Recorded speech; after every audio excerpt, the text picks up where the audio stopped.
O Brasil deve reverter imediatamente o curso. As ameaças à liberdade de expressão são ameaças às eleições livres e à própria democracia. Fecha aspas. Chris Smith, assim como a deputada Maria Elvira Salazar, integra o Comitê de Relações Exteriores da Câmara dos Estados Unidos. Ele declarou que está trabalhando com colegas para elaborar uma legislação que aborde a situação no Brasil em resposta à crise provocada por Alexandre de Moraes. Gerson Gomes, está na cara que uma das primeiras medidas será o cancelamento de vistos de entrada nos Estados Unidos, não é? O que você achou desse comentário do Chris Smith?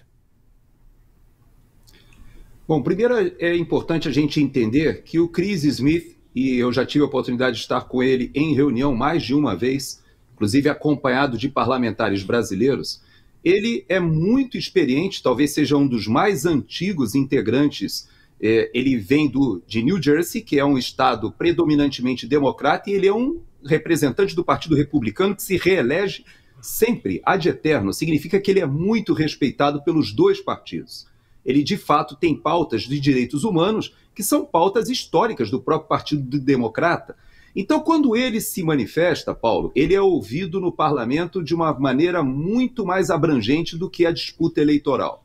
Segundo aspecto é que ele está cumprindo fases. Veja que ele, no documento que ele enviou agora, ele cita o fato do Alexandre de Moraes e o presidente do Senado e o presidente da Câmara não terem respondido à primeira documentação que ele enviou logo após aquela audiência que eu estive também presente lá em Washington.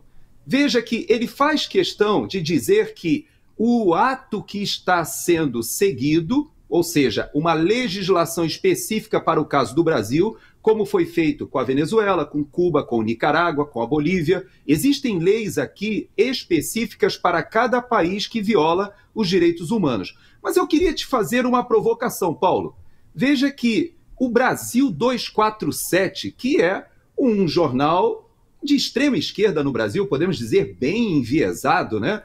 Ele faz uma manifestação que me chamou a atenção, porque ele fez questão de dizer que o Brasil adere à denúncia contra o Daniel Ortega na ONU, ao lado, veja, da Argentina, do próprio Chile, da Colômbia, Costa Rica, Canadá, Equador, Paraguai, Peru. Ou seja, hoje o Brasil está acusando o Daniel Ortega na Nicarágua de estar cometendo crimes e violações aos direitos humanos. Isso está publicado por um jornal de esquerda, de extrema esquerda no Brasil. Por que será?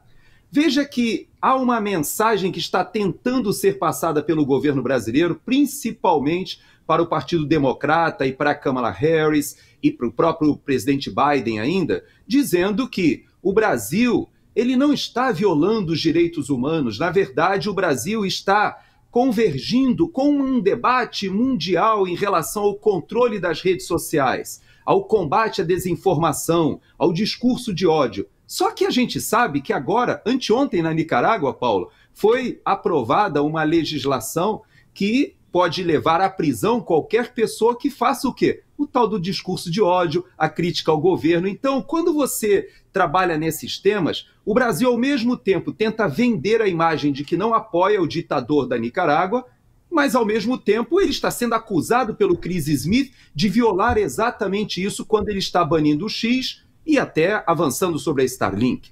Então, hoje, como você bem disse, o Chris Smith ele é muito sábio. Ele está construindo algo parecido com o que foi feito com a Nicarágua e com a Venezuela, não atacando o governo brasileiro, não talvez avançando sobre questões que possam afetar até o Departamento de Estado, mas indo especificamente nos CPFs, como você falou. Existem mais de 200 cidadãos venezuelanos que estão sendo sancionados agora.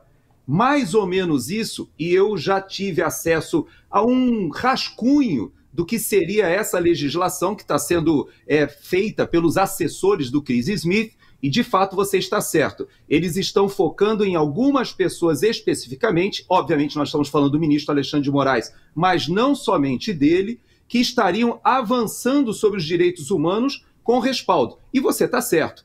Os primeiros atos são relacionados à cassação de vistos, não permissão de vinda aos Estados Unidos e bloqueio de ativos. Não sei se é verdade. Dizem que vários dos nossos líderes brasileiros, da nossa cúpula brasileira, muitos ligados ainda à Lava Jato, aqueles escândalos de corrupção do PT do passado, têm ativos no exterior. Então, esses ativos hoje são rastreados. Então, como você bem disse, tem muita gente que deve colocar a barba de molho, porque o crise está avançando, queimando etapas, cumprindo aquilo que tem que ser cumprido antes de chegar nessa legislação. E, como eu disse, que não será do Partido Republicano, será bipartidária.